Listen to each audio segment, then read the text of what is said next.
All right, welcome everybody. This is the Makah EOC public briefing for September 28th, 2021. We'll go ahead and get started. Dr. Cope, can you give your briefing, please? Yes, good morning, Chief Bruner, and good morning, everyone on this call. Thank you so much for joining. I'm just pulling up my slides right now. And let's see that it's sharing. Okay, there we go. All right, good morning. I'm Dr. Libby Cope. I'm the health officer for the tribe as well as the health director here at Sophie Tredovic. Today is September 28th. We, as of 8 a.m. this morning, we had 33 active cases in Neah Bay. As many of you are aware and have been following this, this is for us an incredibly high number of active cases to be monitoring all at the same time. 26 of these cases are unvaccinated, 1 is partially vaccinated, and 6 are fully vaccinated. We have had 108 cases total, a majority of those being within the last 2 months. Actually, I can tell you as until January 2021, we had only had 13 cases. So quite a few of those are within the last 2 months. This vaccine data, I'm sorry, I didn't quite finish this. We're actually a little bit higher than those numbers now. So at least 76%, but actually it's closer to 79, I believe, of our population who are 12 and up is fully vaccinated. And just over 60% of our whole population. So of course, those who are under 12 are not vaccinated. So that contributes to that number dropping. And then as far as partially vaccinated, that number has gone up as well. I believe it's closer to 86%. I'll try to get those numbers on the website when this gets posted up. So I was working on this number, and as of September 3rd, which is right when the Tribal Council had us go into shelter in place to slow down the projections, we were at a rate that was quite high and aiming for over 200 cases in just the month of September.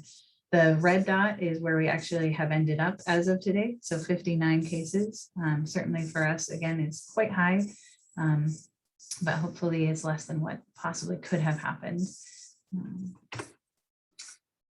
These are our cases in the last month. So since August 28th, 73% of our cases have been in unvaccinated individuals. We've had 66 cases total.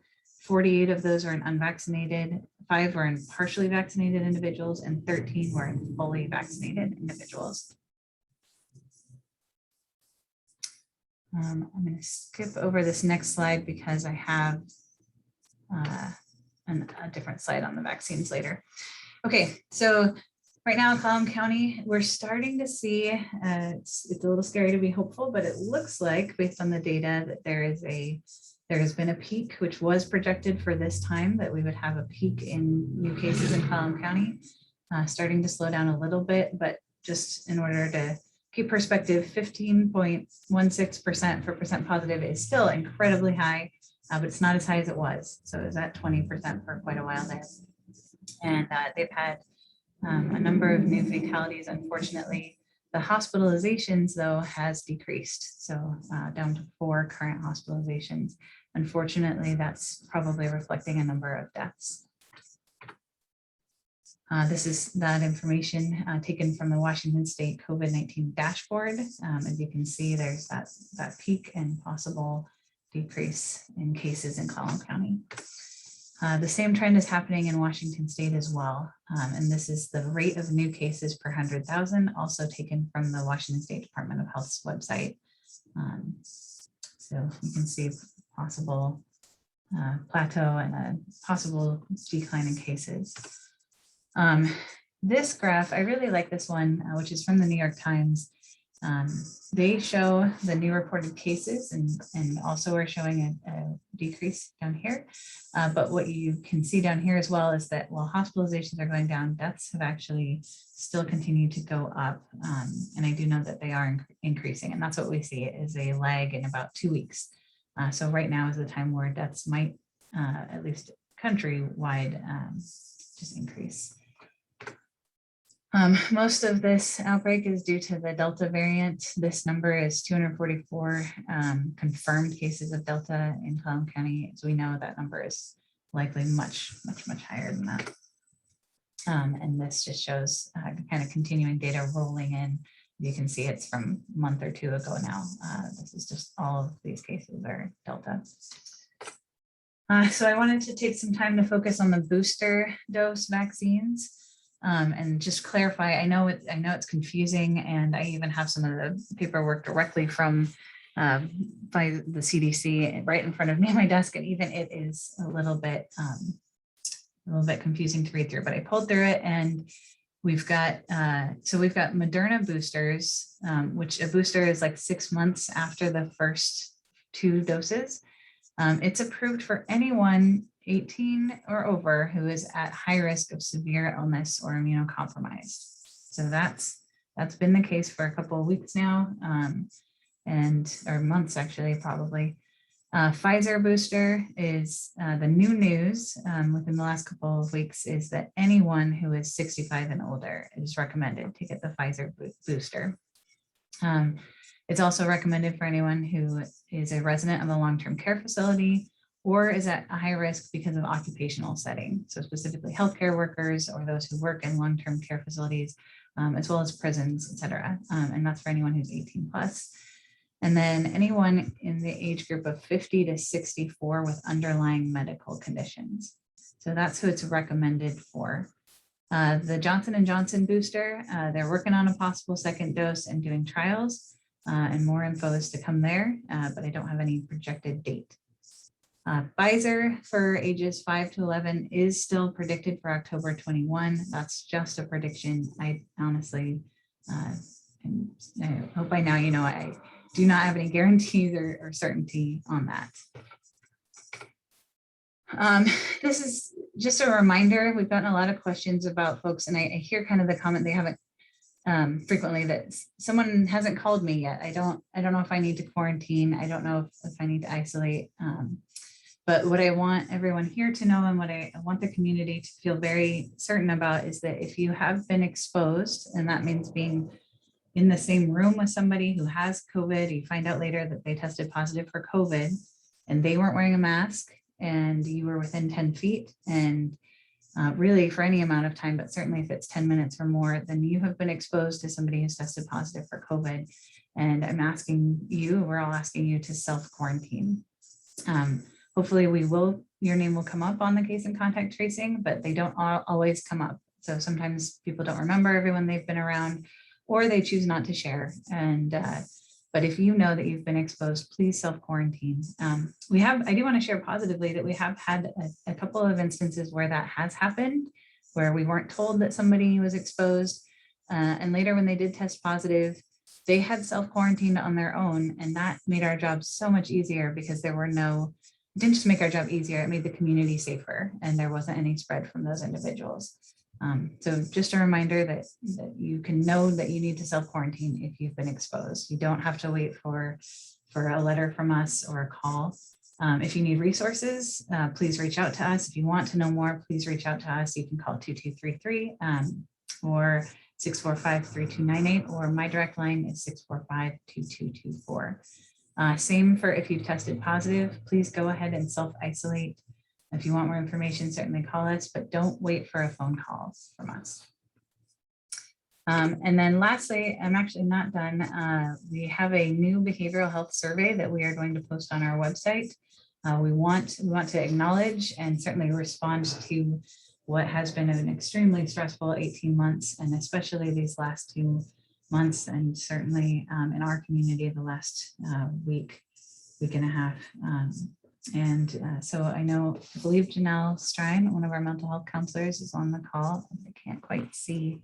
Let me just exit out of these windows. Janelle, are you on? Yes, I am. Okay, great. Do you need anything on the screen?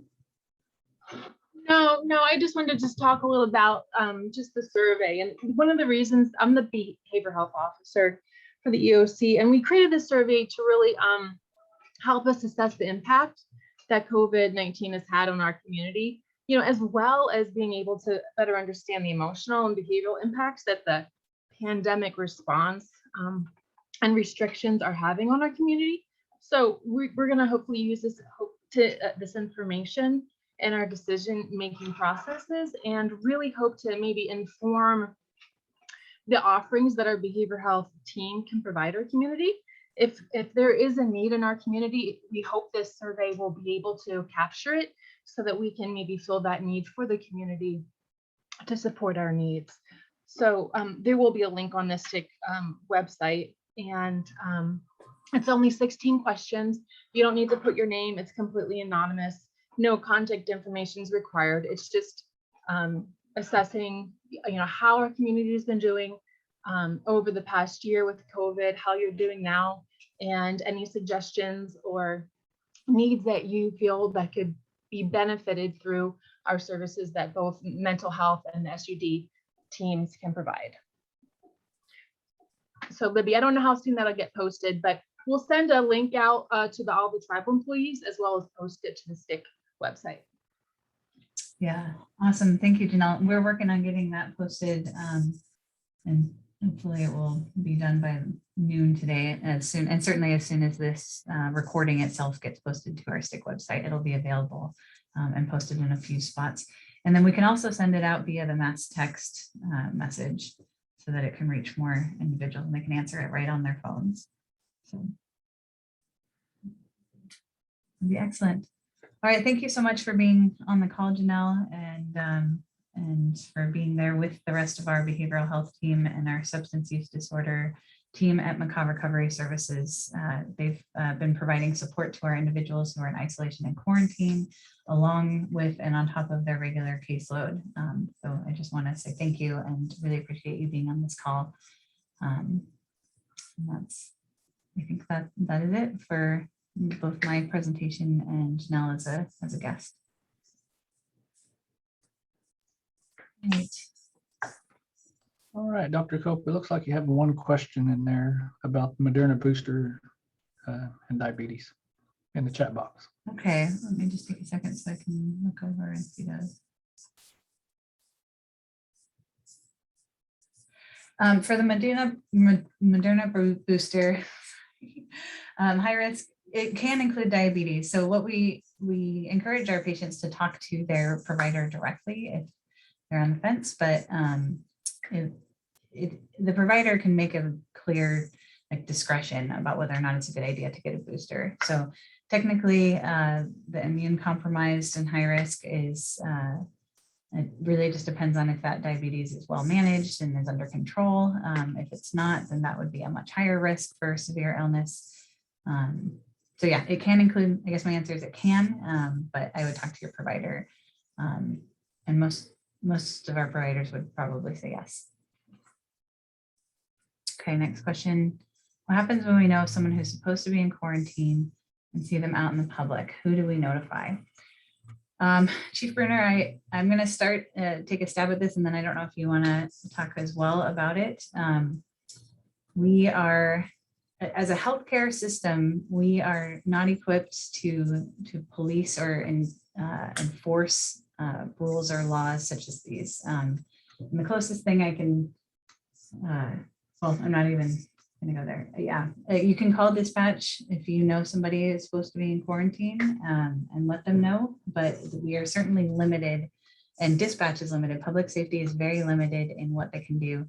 So really, truly, the best thing that you can do as a person is protect yourself and stay masked and socially distanced from them. And I know that it's frustrating and certainly discouraging, and I know I feel it and our staff feels it almost personally. You know, it's disappointing and discouraging when people are not following the recommendations or the ask to be in quarantine. So what I would say though is just make sure that you are protecting yourself, just keeping your mask on and keeping your distance. And then Chief Bruner, if you want to add anything to that, you certainly can. And most definitely protect yourself, your family that's with you. If you come in contact with anybody, you can report it to the COVID hotline. Also dispatch, we can make a matter of record of it, and also continue to gather this information that's reported to us for future actions. So please take those safety precautions, take care of yourselves first, and then reach out and make those connections and try to make those reports to anybody that you can. We'll document it. We have to send it over to STIC and the quarantine staff so we can get notices out and continue on with further actions. So thank you, Erica. I see another question. Yes, once we get the behavioral health survey done, and I can't remember, Janelle, if we had talked about so the question was, will the results from the behavioral health survey be posted? And my answer is yes. I don't know how long we're going to keep that posted. Janelle, do you have a date by which you want to close that survey?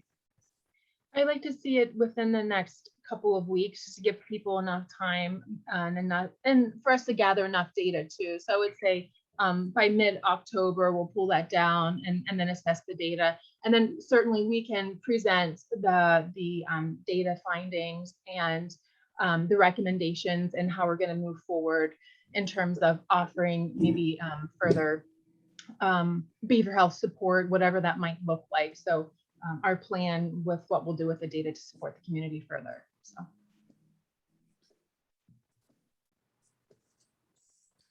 Great, thank you, Janelle. And then once we have that, certainly that presentation can happen here in this forum as well. This is great. Thank you, everyone, for your questions. I see the question. The COVID, okay, is the tribe HR putting people in quarantine now? So anyone can tell someone that if they have been exposed to COVID-19, they should quarantine. So being put in quarantine is something that is kind of an awkward language. We have official quarantine, which is done here in our through STIC, through our public health department, which we have created in response to COVID. So that's the more official, you've been put in official quarantine. But the tribe is not officially putting people in quarantine, but they can inform somebody that they need to self-quarantine. Anybody can tell someone, you've been exposed to COVID, you need to self-quarantine.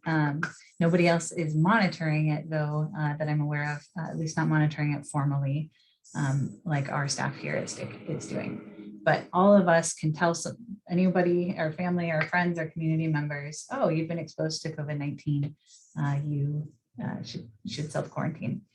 Just for a little bit of perspective, most of the case and contact tracing and instructions to quarantine has actually happened out of employers or through places of employment elsewhere. So it is not uncommon for an HR to inform an employee that once they know that the person has been exposed through work, that they would need to quarantine. That's not uncommon or certainly not unheard of at all in infectious disease and especially with COVID. Yes, Betsy put in a comment about formerly we were required to display a red paper in the front window to indicate a household is under an official quarantine. Yes, I think that's something that families can choose to do. And I don't know how we would enforce that, Chief Brenner. We can certainly talk about that. Is the COVID hotline up and running again? The COVID hotline is not meant for things that are emergencies or responses to medical condition. And those are, it's checked Monday through Friday within one business day, and anything having to do with like an actual COVID case and that should go through the clinic, and it can go, if it's after hours, go through the care line, etc. So it is up, it is being checked. It is not meant to be something that anyone would get an instant response to. And great. And then Denise offered, I'm sure everyone can see it, but just in response, I think, to my comment about employers, that Boeing puts people on quarantine for COVID, not allowing them to come on site until the required time has passed. Great. Thank you for that example. All right. Any other questions?